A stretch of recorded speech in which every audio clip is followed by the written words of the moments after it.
started. Welcome to Zohn at the Schindler House. My name is Maeve Atkinson. I'm the Education and Engagement Coordinator here at the Mac Center.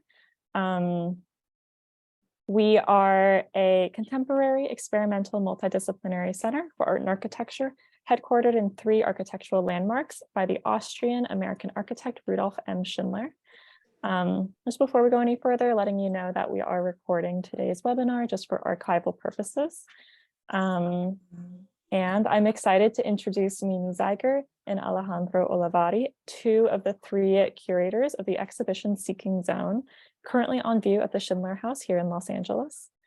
Mimi Zeiger is a Los Angeles-based critic, editor, and curator.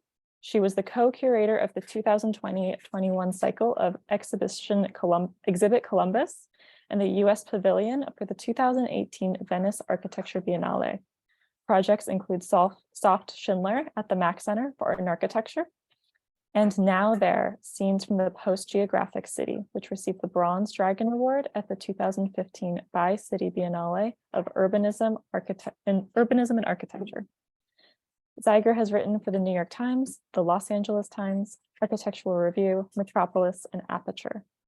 She is the 2015 recipient of the Bradford Williams Medal for Excellence in Writing about Landscape Architecture, and she is a SCI-Arc visiting faculty member. Alejandro Olávarri of Tony Macarena. Tony Macarena is a design curatorial duo that co-produces museums, exhibitions, occasions, and objects. Their practice transits the intersection between hegemonic aesthetics, the commercialization of culture, and the production of identity politics. They undress neo-colonizing and decolonizing dynamics, national representation, and self-exoticization tics. Alejandro Olávarri makes images. He's a designer and plant enthusiast from Mexico City, currently exploring the relationships between the aesthetics of the world's habitability and the politics of other living beings.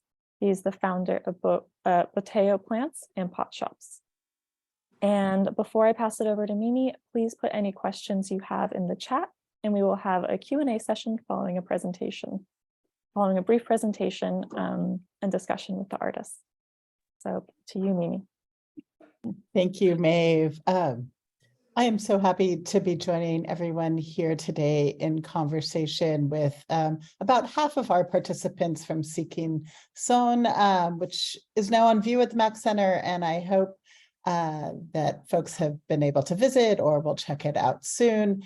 We have a kind of spanning the globe group of artists here coming in from London, Mexico City, and temporarily from Asheville, North Carolina. So it's really kind of great to kind of be able to sort of pool everyone together in one Zoom room. Let me introduce our artists.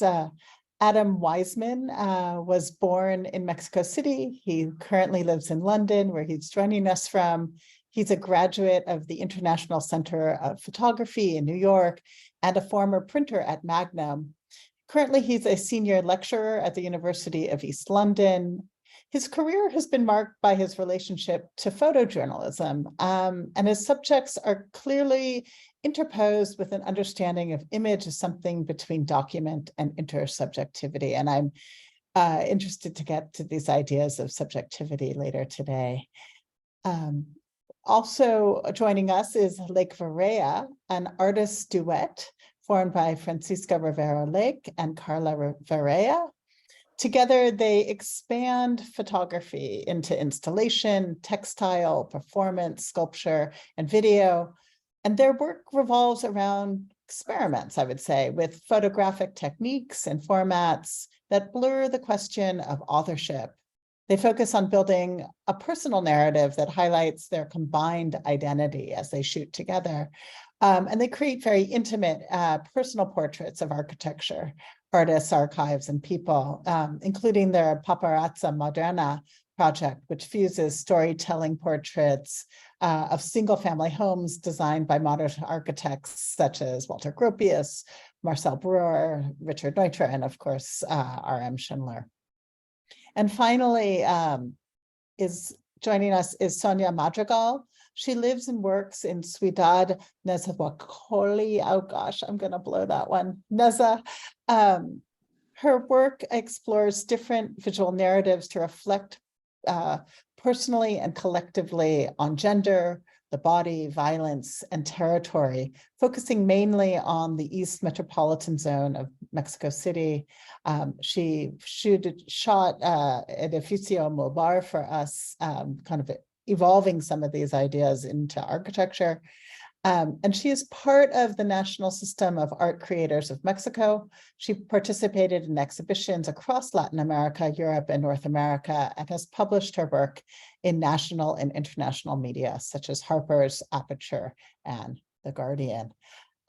With that, welcome, everybody. This is an incredible group of artists here today.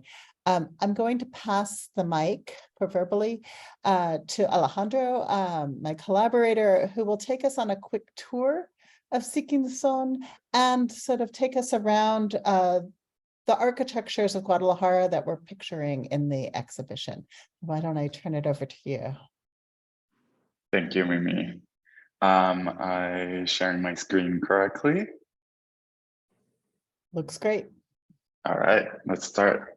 Okay, so this is from the day of the opening from the show. This is a picture by Tonatiuh Cabello, who captured this fun moment where the sun was annoying people that were listening to our introductions, just to get everyone in the mood of how the exhibition grows around the house at the Mac Center.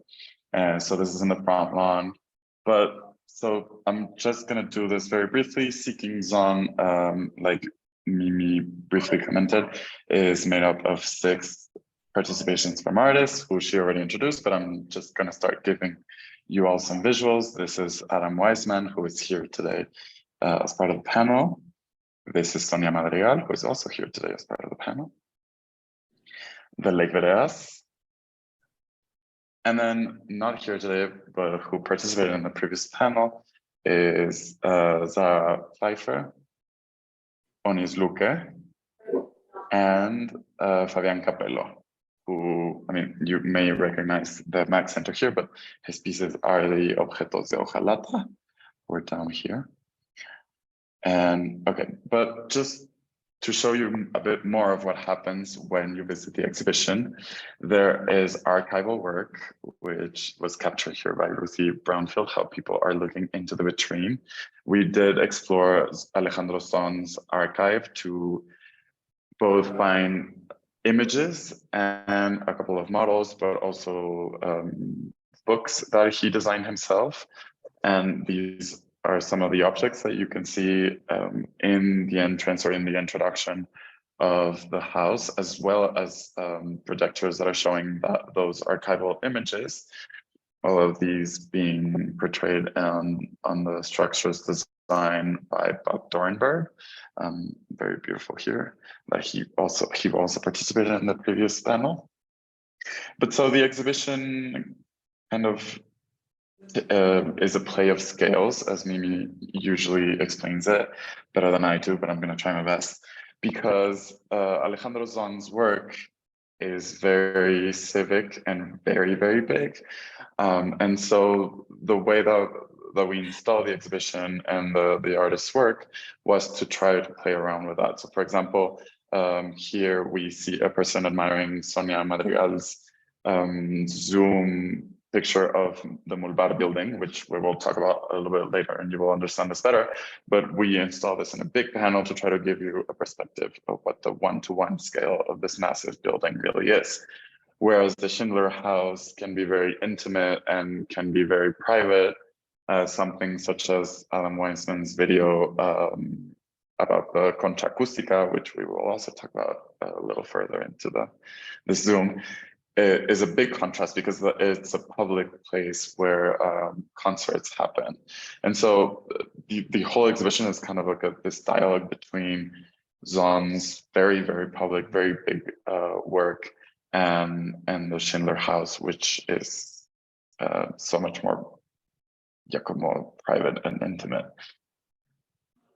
That's a very brief and broad spectrum of what you can find in the Schindler House, but we're not here to talk about that exactly.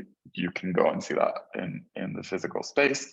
Today, we're here to talk about the three buildings that the three artists here in the panel look what it is that they look like. So we are trying to bring you guys to Guadalajara through Google Maps, and we're going to start with the Mercado Libertad San Juan de Dios, which is actually Zohn's first building to be built, and it's his thesis project. So it is a very surprising thing that such a massive building was his first thing, and this was built in '58. And the Mercado Libertad has become, ever since it became functional, an iconic piece for any tapatio, and that's what you call people that are from Guadalajara, because it is so central and it is so big that you can find a lot of stuff. And I think for people in Guadalajara, Zohn's work has become kind of omnipresent because they have grown with it or grew up with it, so they don't really see it as we do with this idea of appreciating its architectural value, because they appreciate how functional it is. And that's also one of the reasons, of course, in which the work of Lake Verea, Adam, and Sonia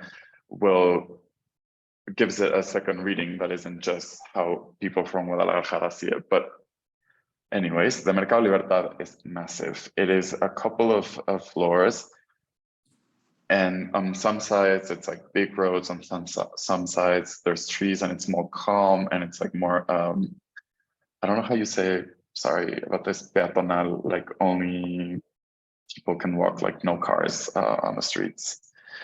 And pedestrian.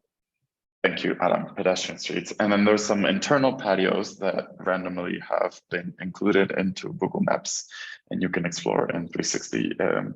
Maybe after the panel, you can all go and have a little Google Maps session for yourselves. But so this is a satellite image so that you can get a grasp of how big this is. And so it's mainly an internal section where you can see the domes, the big patio, and then some parking lots with some inferior sections that are kind of patios, kind of not. And I think the Mercado Libertad being at the center and being so big became kind of like a model for how the urbanization of Guadalajara was going to continue, which is why looking at this interior, to me, as someone who has visited Guadalajara, makes it kind of like, it sort of becomes an explanation as to why so many places in Guadalajara look like this. Because this aesthetic that Alejandro Zohn proposed in '58, you will see being repeated further from the center, like more as you get more into the periphery. And so this was in '58, but there's some like evolutions of this that are obviously from the '70s, and even some that he made himself further away from the center and further along in history. And you can see that also it hasn't changed very much. This is an archival picture from Alejandro Zohn's archive that he didn't take right after it opened. These came from a session that he did in the '70s, I believe. And if you see the Google Maps image and that one, not much has changed. And that's also something that is peculiar about his architecture, in how a lot of it has been respected, but then, and this Lake Verea portrays way better, it has been adapted and it has evolved so much, but the shell remains pretty much the same. So that's Mercado Libertad, the first building that we were here to talk about today. And the second one is the Edificio Mulvar. This introduction I wanted to do with an archival image from Alejandro Zohn. He was the photographer of his own work. And the reason I wanted to start with this building is something that he built way later. This is from '73, '74. But what was shocking to me is that I tried to get in the exact angle in Google Maps and I find almost no change, like architecturally at least, like in terms of publicity and like what the stores are at the bottom do change. But what's crazy to me is that in now 50 years, this has remained basically untouched on the outside, because once again, Sonia's work will take us a little bit into the inside of the building, and inside a lot has changed, mainly the vibes, but I will let her tell you more about that. But so the Edificio Mulvar is also como an iconic reference in the center of Guadalajara, because it was one of the first buildings to go more than five, how do you say, five pieces, floors, thank you, yeah. And it also was a mall that was mixed with an enormous parking lot. So that mixture was not so usual at the time that it was being built in the historical center of Guadalajara, which is mainly colonial. And you can see here, for example, right next to a colonial building, how it's like a very contrasting aesthetic. And I think he also set like a precedent into being able to do this in an area that was previously very respected in its colonial heritage and its colonial aesthetic. Okay, so that's the second one, which is this like more like shoe-like form compared to the Mercado Libertad. This is a little more timid, I would say, in terms of size, but or at least that's the feeling when you're walking in the center. It's like not as massive and as overwhelming, but the inside of it has a very peculiar and a stronger presence in other ways, I would say, than compared to the Mercado. Sorry, I went back.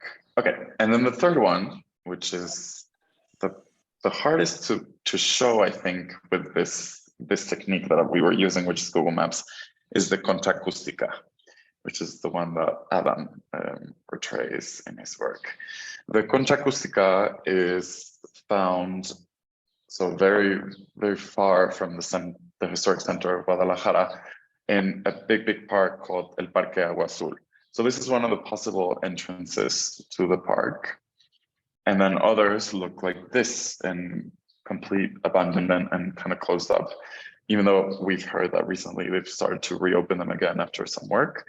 The concha acústica stays kind of like a not so obvious and not so public piece of Zohn's work, because as you can see here, this is the whole Parque Agua Azul. I don't know if you can see my mouse, or I'm just showing things without making any sense, but the little amphitheater that you can see in the center is the concha acústica, and specifically the escena. Sorry, my English is failing me right now.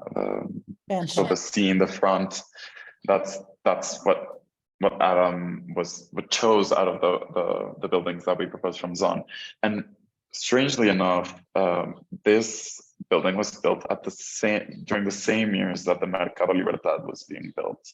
So this is from 58, 59, which is, and you will kind of recognize in some of the shapes and some of the ways that he did the ceilings, or the concrete coverings resemble or kind of are in dialogue with the Mercado Libertad. But because I couldn't show you more of Google Map content for the concha acústica, I permitted myself to pick a couple more images from Alejandro's archive. And so this is a beautiful jarabe tapatio being danced in what is, I am assuming, the 80s. The Zohn's work isn't all dated in his archive. And I chose another of his archival images, which is just the empty seatings from the explanada. And then this one, which gives you a better idea of what we were talking about, these shapes, these geometries of the ceilings that we saw in the other market shapes, which is very different from the Mulvar 70s take on the facades. Having that said, I will now finally let the artists talk about their work. And so I will pass the mic on to Carla and Francisca from Lake Verea. Hello. Well, hello, everybody. Do you hear us? Cool. Great. Well, see, I am Francisca Rivero Lake. And I'm Carla Verea. And together, as Alejandro says, together we are Lake Verea. So we're very grateful for this invitation. As you, Mimi said before, we're big fans of the Schindlers. And we were very happy with this invitation to take part of this installation in an intimate space, such as his intimate house. So to talk a little bit about our proposal for this exhibition and this commission, that was really interesting because we weren't that acquainted with the architect, although we loved the Mercado.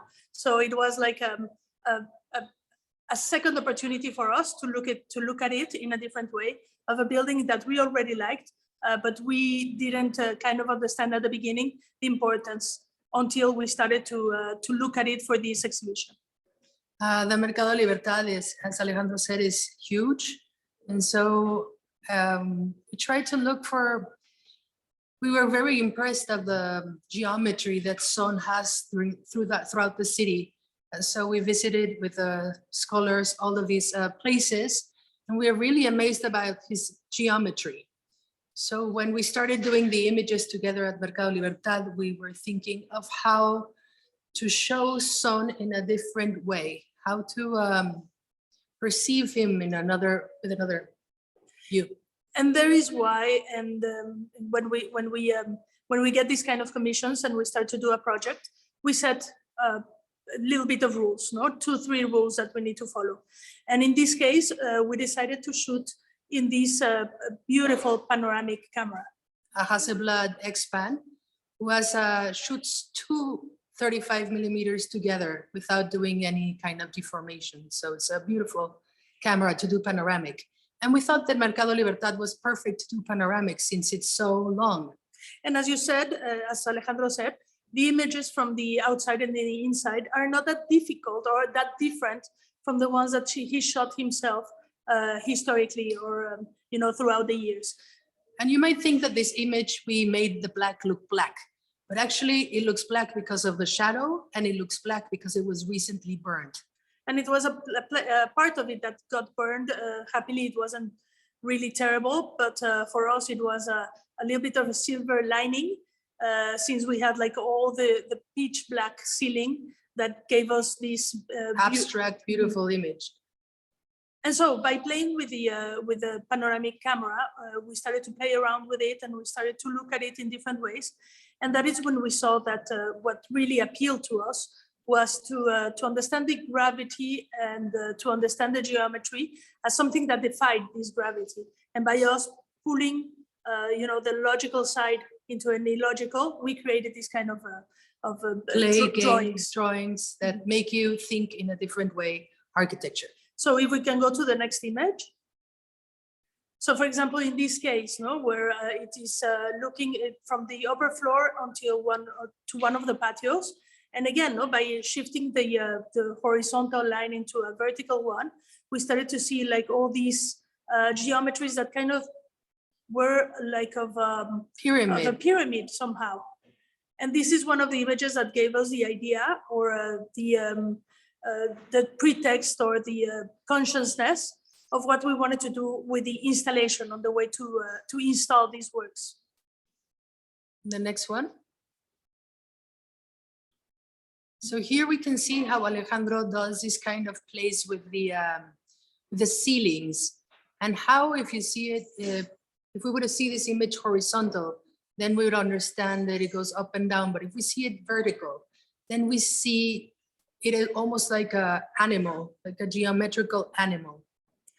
And by understanding the market and by seeing the way that people use it, and the original way or the original drawing of the market, then we thought that we wanted to do a very playful installation. So we So decided it was a great opportunity to print in very large format. And so we printed directly from the negative in a dark room, and we did huge photographic images, meaning they're 250 by 1 meter. And the installation is an homage to the photographic medium, because as Verea was saying, it is a very large analog prints, but where we leave all the traces of the negative. And then we use photographic stands and photographic clips and the sandbags, which are all things that you would see in a photographer's studio, in order to take the inside of the room of the space that we were giving in the Schindler House. So to move away from the walls, to leave them free for the visitors to be able to always enjoy the house, and to have like this very, like almost massive experience towards the center. Next image.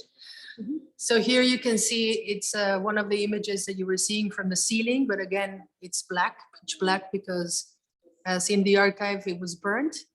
And here we see one of the stairways where he's again playing with geometry.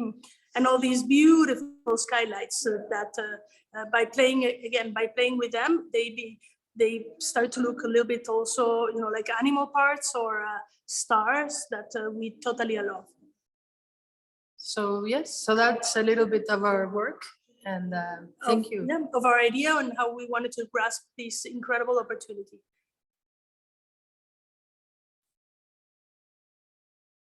Sorry, I was muted. Thank you. Thank you. Thank you. And now I will pass the mic to Adam. Hi, everyone. It's a great privilege to be here in this panel. Can everyone hear me okay? Yeah, good. Yes, it was such a pleasure working with everyone, working with this team.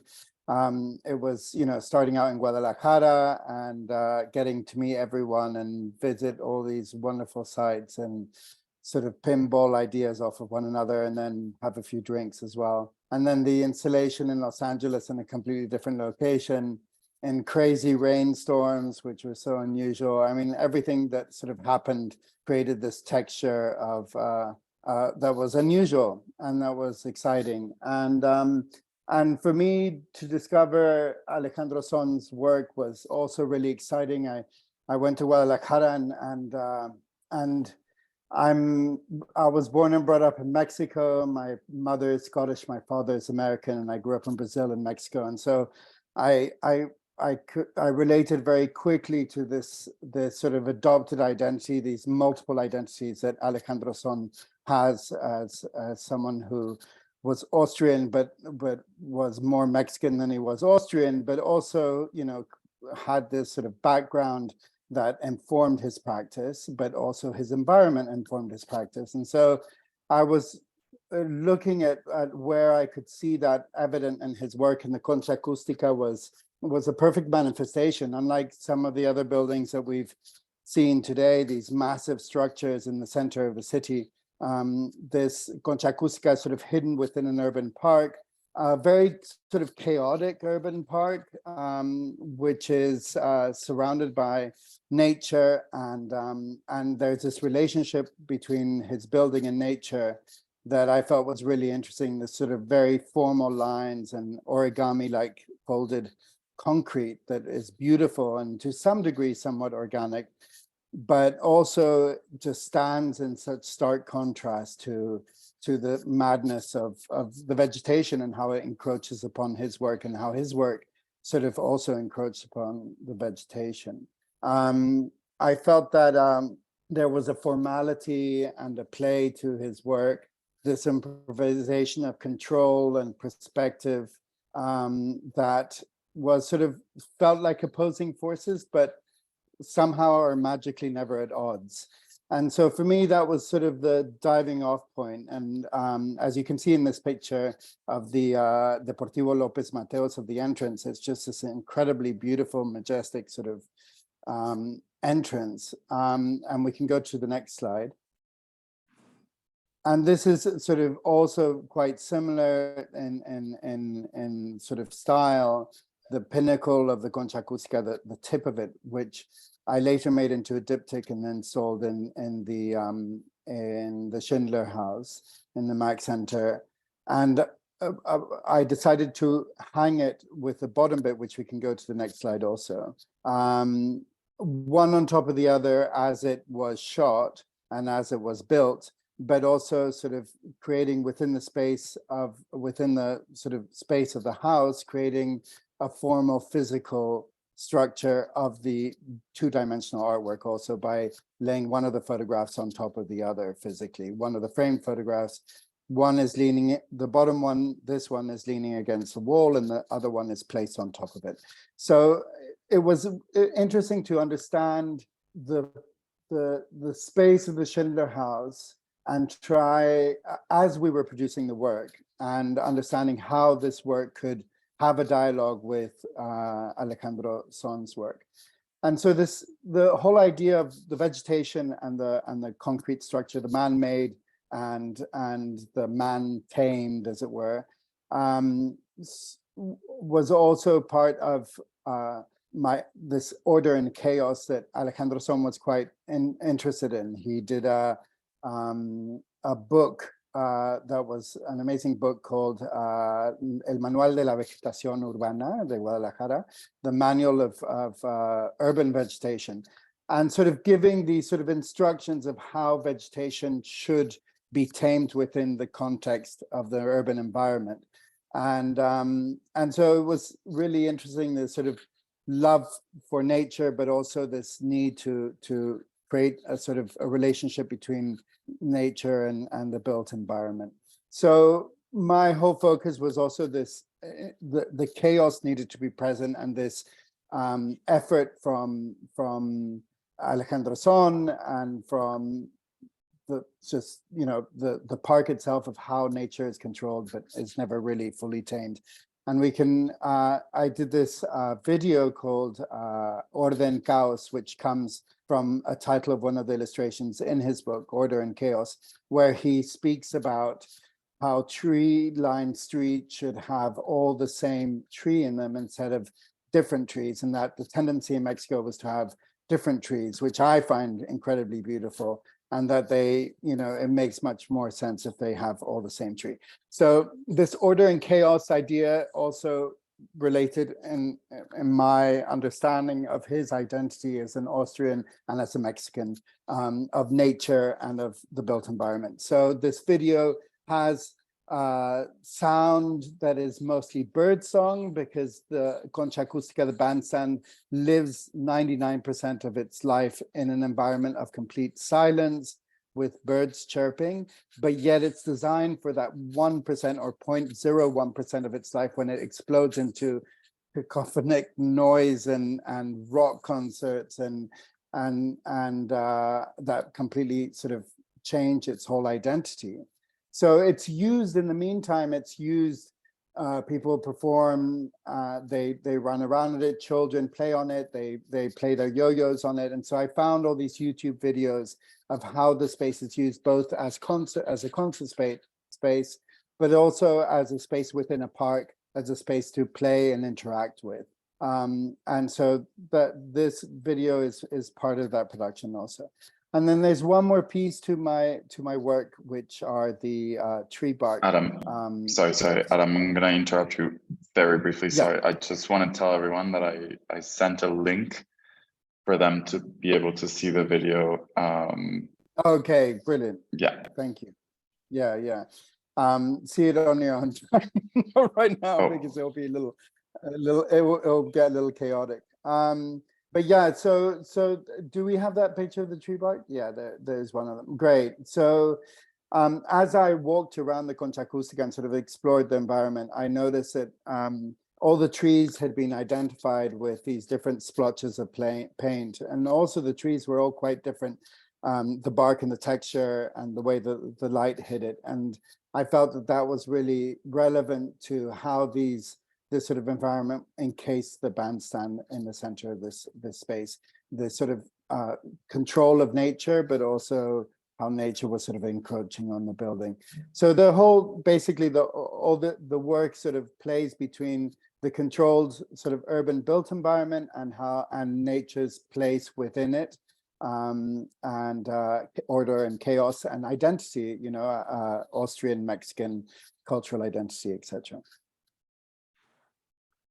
Yeah, I think that's about it. Give it a little chance. Thank you, for Adam. Sonia and for.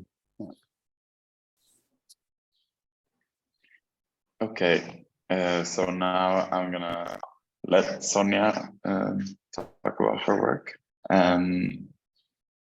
Ya. Sorry. Hola, pues un placer estar en este panel. Para mí el acercamiento a la obra de Alejandro Zohn fue muy importante a partir de esta comisión. Y tú me interrumpes cuando hagas la traducción.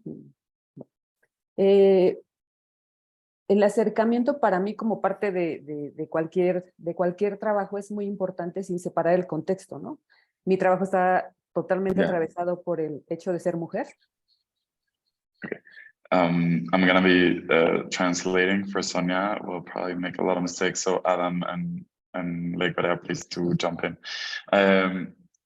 Sonia is saying that it was a very important to do her first approach to Zohn's work through this project, and specifically to do this approach as a woman. Y todo lo que conlleva en el contexto como un país, en el contexto de un país como México. Afortunadamente el hotel que yo reservé en Guadalajara estaba enfrente del Mulvar. Eso me dio muchas posibilidades. So specifically, this is important in the context of a country such as Mexico. Fortunately, the hotel that she got when she was in Guadalajara opened up a bunch of possibilities. Principalmente porque pensé que iba a ser muy fácil el acceder al Mulvar en exploración, en empezar a recorrerlo, primero sin cámara, pero también por una parte me comencé a ingresar al Mulvar, primero sin cámara. Sin embargo, la gente estaba de alguna manera un poco reacia al que yo pudiera fotografiar. So at the beginning, when Sonia got to Guadalajara, she thought it would be easy to access the Mulvar building. And so she started doing this without a camera. But then people started being reacia, kind of no dispuesta. Restraining, como against the idea of someone roaming the building. Conforme fui documentándome acerca del Mulvar, además dentro de la obra de Alejandro Zohn, estaba la historia de un feminicidio, del feminicidio de Atsiri Paulina Sánchez. Por lo tanto, entendí un poco el por qué no me dejaban ingresar al edificio. Esto sucedió en el piso 9, entonces las veces que sí pude estar dentro, empecé a recorrer el edificio con este antecedente. So when Sonia was doing her research about this building, she found the news or the fact that Paulina Sanchez was murdered as a crime of feminicide inside of the building, specifically on the 9th floor of the Mulvar. Sonia, se me fue el último que dijiste, en el piso 9. Ajá, Intentaste ir cuando, yes. And so Sonia, having known this about the 9th floor, when she visited the Mulvar, she tried to go to the 9th floor. Well, she went to the 9th floor. Sí fuiste al 9º piso, correcto. Sí. Subiste, pero yeah. Okay. Sí. Para mí era muy importante hablar del contexto, específicamente de este feminicidio, pero no solo de este hecho, sino el contexto que ocurría en ese momento en el que estaba yo también en Guadalajara, con otro feminicidio. Y es para mí muy difícil separar estos aspectos, ¿no? En mi trabajo. Entonces, estaba yo repensando cómo abordar o cómo documentar esta obra arquitectónica. So when Sonia arrived to Guadalajara, there was another feminicide that had just happened recently. And so for her, it is not possible to separate these things from her work. And that influenced her thought process as to how to approach this series, this building. Y esta imagen para mí me evoca mucho esta cuestión de que las mujeres no solamente necesitamos un cuarto propio, sino la posibilidad de salir del cuarto propio, ¿no? Remitiendo a Virginia Woolf. Entonces, como esta imposibilidad de explorar el espacio público de una manera libre, ¿no? Porque si bien sí puedo salir, sí puedo recorrer, pero hay siempre algo que impide que se continúe el trabajo, en mi caso. Sorry, I'm writing things down while you speak. So, this image for Sonia evokes the idea that women don't only need a room of their own, but the possibility to be able to leave that room, evocating Virginia Woolf. And it also talks to Sonia about this idea of something always impeding the leaving or the actual freedom, the full liberty. Hice algunas imágenes del Mulvar, si quieres pasar. Dentro, estas son las pocas que pude hacer, pero justo evocando esta naturaleza que tenemos las mujeres, los seres humanos, de explorar o de caminar o de continuar observando, ¿no? el espacio. Pero lo que les mencionaba, siempre hay un impedimento y hablamos del contexto, ¿no? Siempre hay algo más que impide el poder transitar libres. This next image is one of the few images that Sonia was able to take inside of the building before she was kicked out by the security guards. And this is an image where she's trying to evoke, she's not trying, she fully evokes women, exploring women walking freely, but then also evoking the idea of something not permitting them to do this fully free or like in a safe environment. Y la siguiente estas imágenes son una forma de apropiarme o reapropiarme también del espacio, dadas aún las condiciones en las que se presentó, porque no solo fue una cancelación de poder documentar, sino sí hubo como más intimidación sobre el hecho de que no podía yo fotografiar, ¿no? Las personas de seguridad y las personas encargadas sí me invitaron a salir de una manera no muy amable. Espérame, Sonia, un segundo. I'm going to ask questions in Spanish to Sonia just to make sure I understood. Entonces, esta imagen es una forma de reapropiarte del espacio. Lo que no comprendí es, hubo la cancelación o sea, bueno, se te canceló la posibilidad de documentar. Sí, estas fotos son desde el hotel, todas, la mayoría o muchas las hice desde la vista que yo tenía enfrente del cuarto. Yes, so this next image is for Sonia a way to reappropriate the space because of the fact that the possibility to make a correct documentation of the inside of the building after being thrown out in a non-gentle way by the security guards. Sonia had to take these pictures from the hotel room. La siguiente. Y también quería mostrar, estas no son parte del proyecto, pero quería mostrar un poco del contexto que estaba sucediendo a raíz del feminicidio de Luz Raquel Padilla, que sucedió en la semana en la que estuvimos en Guadalajara. Y también, de alguna manera, cómo permea esto en el trabajo de muchas mujeres, ¿no? El primer nombre de la mujer. Es Luz Raquel Padilla. Luz Raquel Padilla. Sí, Okay. Pedro. This is not a part of the series that Sonia is showing in the exhibition, but she wanted to show the context of what was happening during those days in Guadalajara after the feminicide of Luz Raquel Padilla, and to express the sort of things that women live through in their everyday life in Guadalajara.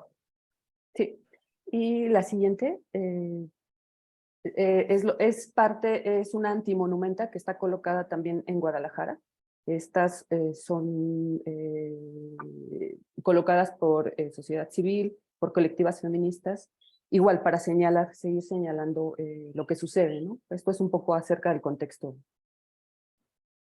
And then this image depicts an anti-monument that, I mean, these sort of structures or pieces are installed by civilians or civic society or organizations such as feminist organizations to signal what is happening, or to subrayar.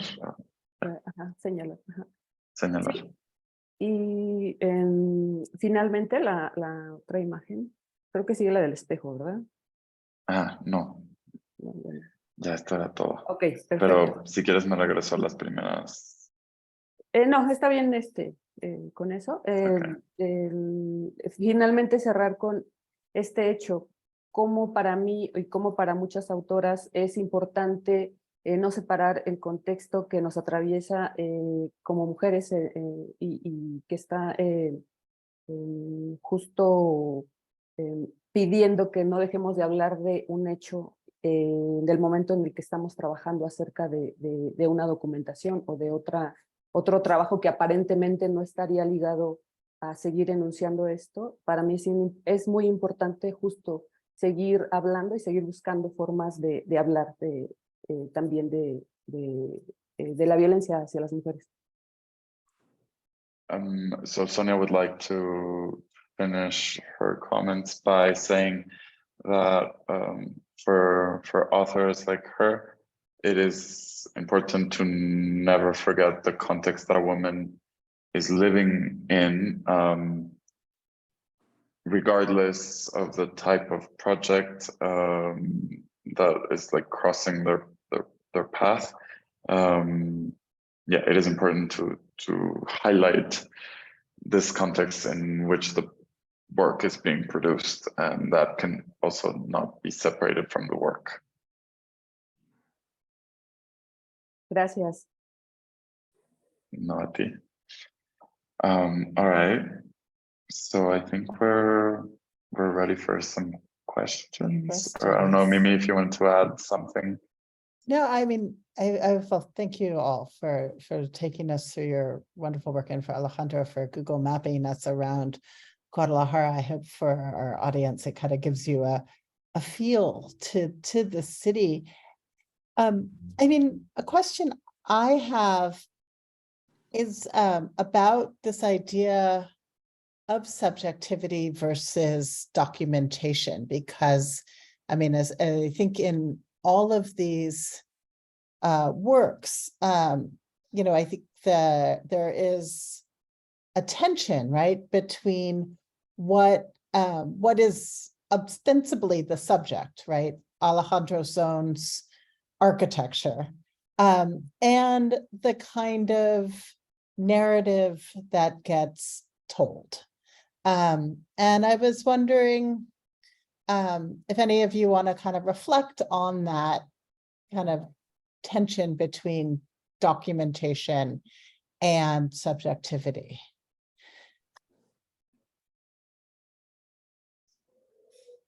For us, it's a very interesting. It's a very interesting subject, the one that you raise.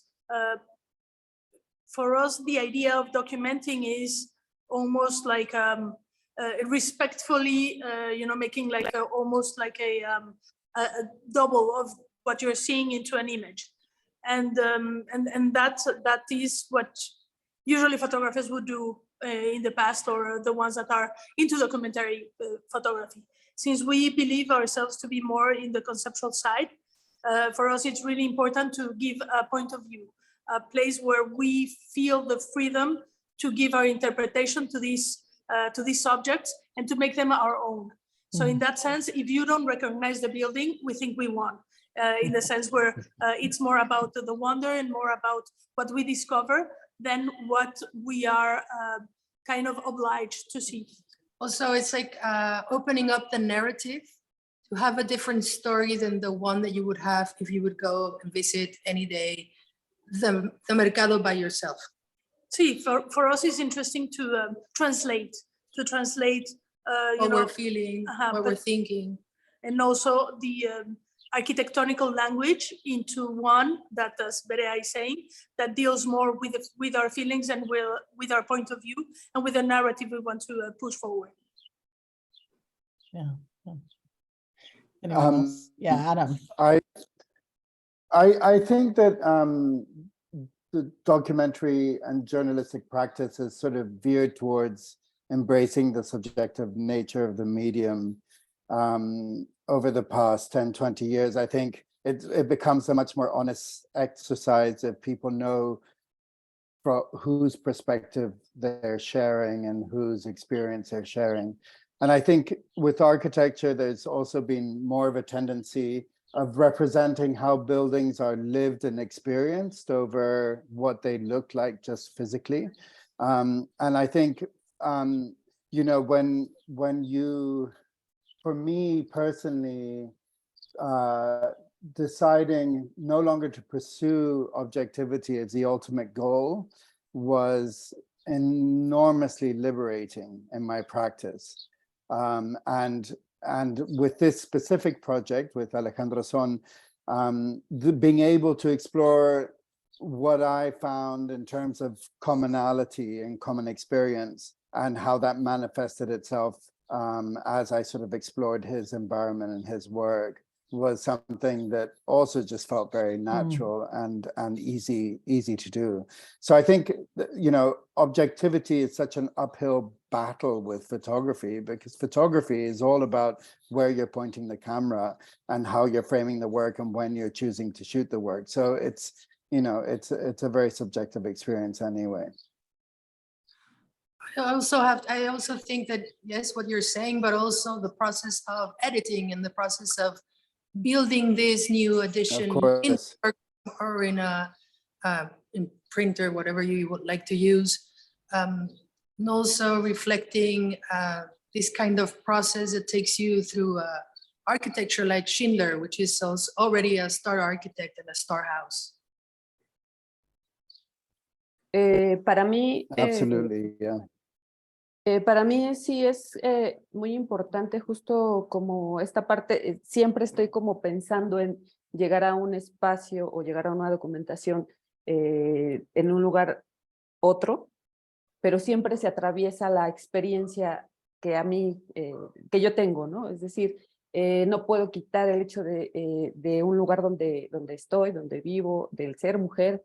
Entonces, quizá lo que yo hago es llevar la documentación o reinterpretar esta forma en la que yo veo una obra arquitectónica, intentar como hablar un poco de lo que está justo teniendo al momento de tomar la cámara. O sea, no puedo quitar esa parte. Entonces creo que esa es la forma en la que yo documento.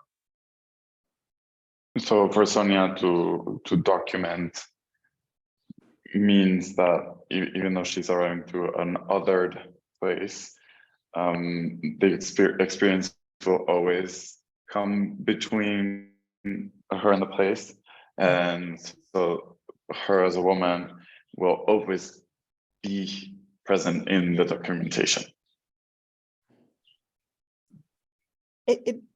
Maybe it's, I want to just also invite our audience to drop questions in the Q&A, because we'll pick them up from there. But this sort of leads its way to actually installing the show at the Schindler House, this sort of translation between the self and the object, the translation between the work and it's sort of the viewer, right? And how it lands at the Schindler House. I was wondering if you want to talk a little bit about how you approached installation, and then reflecting on that, do you see parallels between Zohn and Schindler?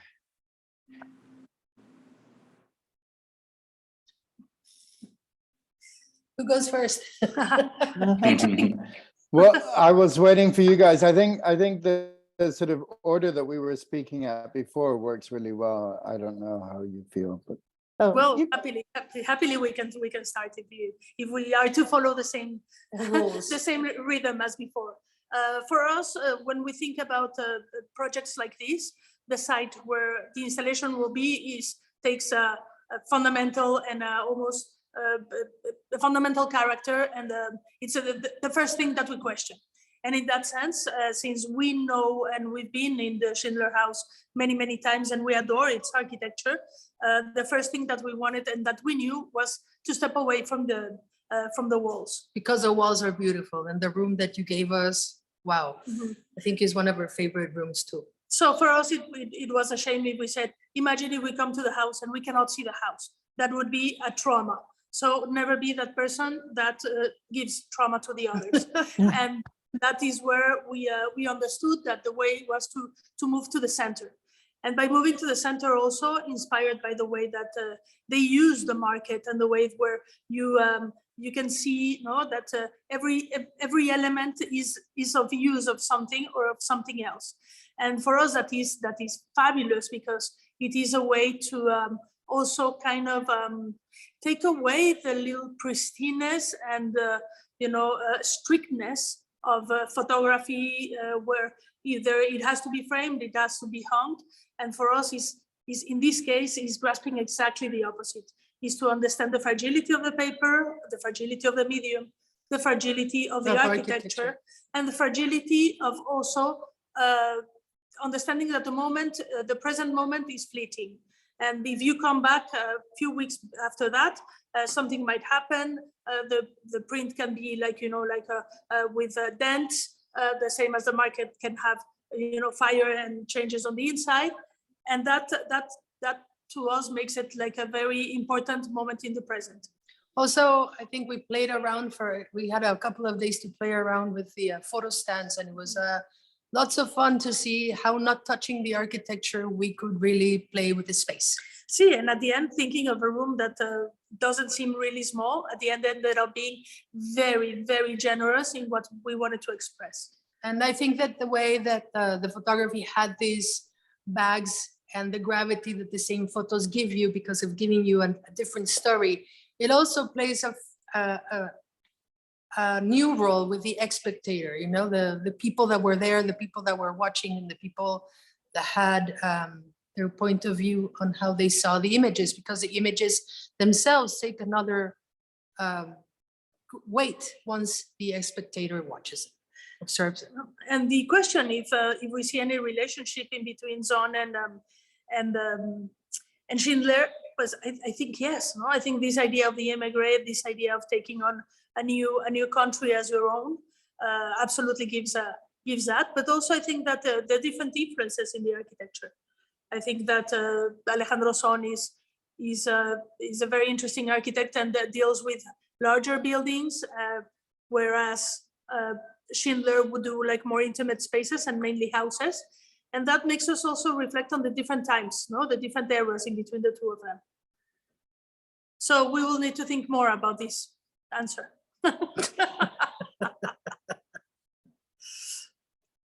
Adam or Sonia, do you want to hop in on the question of install and Schindler?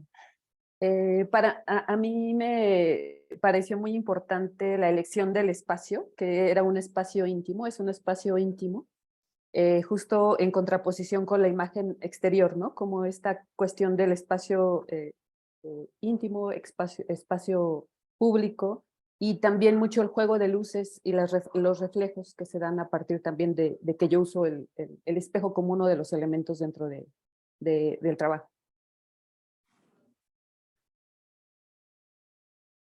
One second. Yeah, for Sonia, the install was interesting precisely because of the game between the intimate and the public, and how that is in dialogue with her series and the house's very intimate room, which is the nursery, and also on another side, the way in which light plays in that space is kind of resonates with the series and Zohn's work. Yeah, I think Sonia, in installing your work or thinking about where to put your work, it felt really important for it to be in the nursery, given the themes of that are addressed in the piece, but also to give it that intimacy. I think it's the word that you were using, like the intimacy versus the civic, to give it a place where really only one or two people can come in and view it at a time. Like I think there is a almost a kind of ritual to standing in the space, looking at the work and being maybe sandwiched with the sunset on one side and then the facade billboard outside the window. Like it really creates a really exciting, not quite the right word, but a real powerful place to be in with your work, kind of the pivot between inside and outside.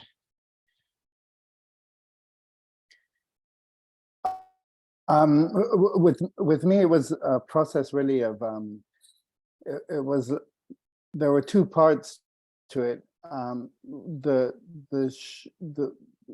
sort of coming up with the idea for the work and exploring the space and shooting quite freely, and then the editing of the work and finding the relationships of what I had shot almost instinctively, and that process being very tied in with the space of the Schindler House and developing work that was informed by those spaces. And it was a very different way to work than what I'm used to. I tend to go with my instinct almost all the way through and then sort of narrow it down, and it becomes sort of a process that is just eventually evaporates down into a very sort of concentrated, thing that I want to do. So it was a really interesting project to be able to develop the physical work for the space. And with regards to and bringing chaos into the Schindler House was a lot of fun. Bringing Alex Lora and El Tri and the soundtrack of a concert being sung in a rainstorm in the middle of Guadalajara was something that was really exciting. There was definitely definitely sort of a clash of narratives, but there was also coherency with it that I felt. And there was, I feel that the Schindler House is a really kind space. It's a really kind space, even though it seems sparse and it seems concrete and stone, and it's also wood and it's light and it's vegetation, and I think that the way that the garden plays with the built space is very similar to the concha acústica and environment of the park. So there are these echoes of similarity, but there are also these really interesting juxtapositions that I felt were fun to explore. I think we have a question in the chat by an anonymous attendee that I'm going to read out loud. have there been any local efforts at preserving Zohn's buildings in Guadalajara? If so, can the works in this exhibit contribute to these efforts? I'm gonna start to answer this, maybe if that's okay, because I know for a fact that many of Zohn's buildings are not considered by the national the IMBA, the National Fine Arts Institution, who is in charge of everything built after the 1900s in Mexico, hasn't cataloged a lot of Zohn's buildings into the protected list of buildings. So technically, in terms of legal efforts, there's a lot to do. In terms of preservation efforts, structurally, or like more in a practical manner of preservation, those efforts are usually done by the private owners of such spaces, but not by the public institutions. But I think because a lot of the civic works are owned governmentally, such as the archivos of Jalisco, which is the building designed by Zohn and built by Zohn, that holds the state's archives of Jalisco, where Guadalajara is located. That is one of the buildings that is entertained by the government, and that is visited by a lot of people. And the way that institution specifically interacted with us as some random people that approached them to do this, to present to them the possibility of taking images in there, because we were making an exhibition in Los Angeles. I mean, you can imagine how abstract this seemed to them in a way, but they were very proactive and they were interested in the idea. So I think definitely the works in this exhibition and the exhibition as a whole has sparked a lot of interest in Guadalajara in Zohn's work, and that will forcefully help the preservation efforts. I cannot say how, I can't directly link how that's going to work, but I do think that just the fact that now this project exists is causing, for example, some walkthroughs in Guadalajara to start happening, and for people to take Zohn's work more seriously in this way of value and preservation. And I'll just tack on to that, that I think the period of Zohn's work falls within kind of late modernism, really from the kind of late 50s to the 90s is the work that we showed in the show. And this is a period that even in the United States is a threatened period. It's a kind of an area which has not come under a lot of protections, that it doesn't think, folks who write about preservation talk about the ugly valley, this moment in time where stuff is not considered worthy of preservation. And I think the period of Zohn's work kind of falls in that valley. What does, I think, keep the work kind of together, really, as in as good a shape as it is the fact that it is continually used. The Mercado Libertad, as Carla and Francisca noted, there was a big fire in there a couple months before we all came, and they shot in the space. But it was almost immediately, because the space is continually used, it was almost immediately sort of restored. It wasn't cleaned up and made perfect, but the new stalls were brought in, it was clean, it was kind of made to be used again. And I think that that's an interesting sort of aspect of the way that these projects have been able to continually stay alive. And when they start to fall out of use, say with Mulbar, I think is when they become seen as sort of less worthy of preservation.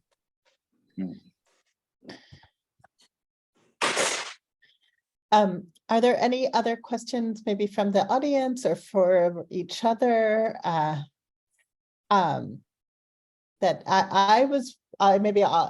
if there's no other questions from everybody, I was wondering, it's been I don't know, about almost a year since we all were in Guadalajara together, making work, looking at these buildings, touring the city. I wonder how this experience has sort of impacted new work, other projects that you have been working on.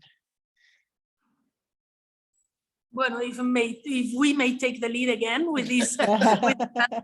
Of course.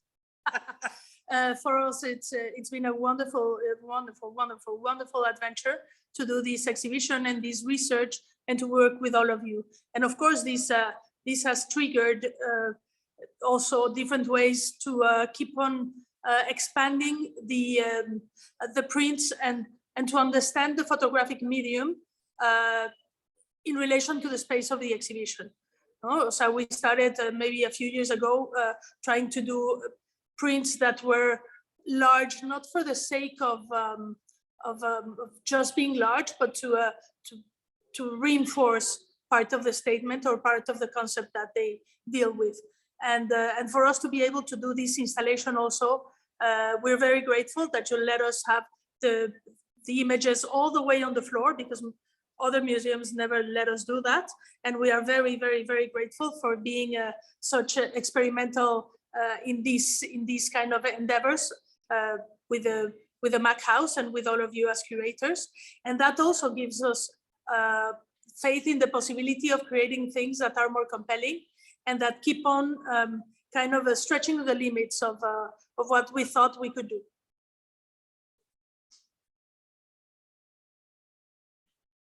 I found it a really great and enriching experience. I don't think I've never participated in an exhibition with other artists where we were all commissioned to do a body of work specifically on that one theme. So I think that was really, really interesting, and seeing how it sort of all got together and working all these different aspects of it collectively, but also independently. And definitely it's something that I would like to explore more, because I think it becomes a learning experience also. I definitely, enjoyed the conversations I had with the rest of you who participated in this work. And I want to echo what you were saying with regards to the complete freedom that we had in terms of the work that we produced and then the way that we wanted to install it. Of course, there were certain restrictions to respect the house, but beyond those restrictions, we were really permitted to explore our own mad ideas and do what we wanted to do. And as long, of course, sort of talking to everyone else, making sure that one body of work wasn't infringing on the others. But there was, it just felt very natural, and it felt really well resolved. And the way that you navigate through the house, there's a coherency, but there's also all these different sort of ways of seeing work. So it's a wonderful experience. I agree with Mimi. If you haven't had the opportunity to visit the exhibition, you really should, because I think way beyond being an artist, I think as an exhibition, it's a really interesting proposal. Getting together commissioned work in this collective way, I think is really, really fun. Para mí también ha sido una gran experiencia la manera de trabajar de este modo. Moverte primero a una ciudad y luego a otra para realizar todo este proceso, creo que es muy significativo. También plantearme la manera de seguir documentando, buscar otras formas. Yo siempre estoy como replanteándome las formas de realizar la documentación o el trabajo desde una cuestión autoral, y para mí ha sido una gran experiencia también.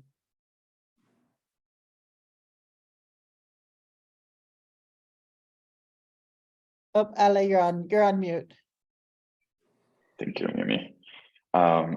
so for Sonia, moving from one city to another to do this project was very important and did influence the way that she searches new ways and other ways to document and produce her work.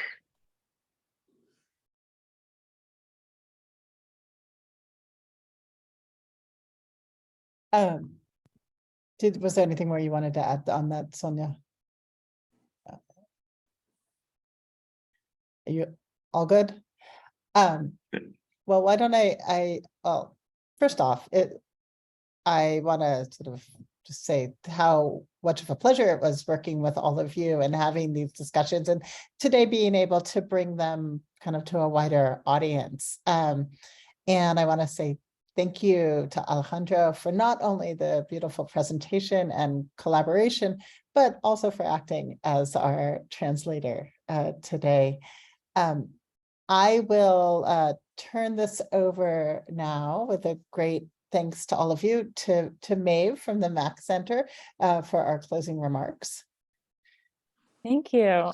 Thank you, Mimi and Alejandro, for moderating this panel, and to Adam, Carla, Francisca, and Sonia for sharing about your practice, your relationship to the house, and just, yeah, your thoughts behind your work. We are so grateful for your contributions to the exhibition and for spending time with us today. And thank you to everyone who joined us today virtually. I'll send the link with Adam's video and some more information about the exhibition in an email following. And I hope you can join us for our next event.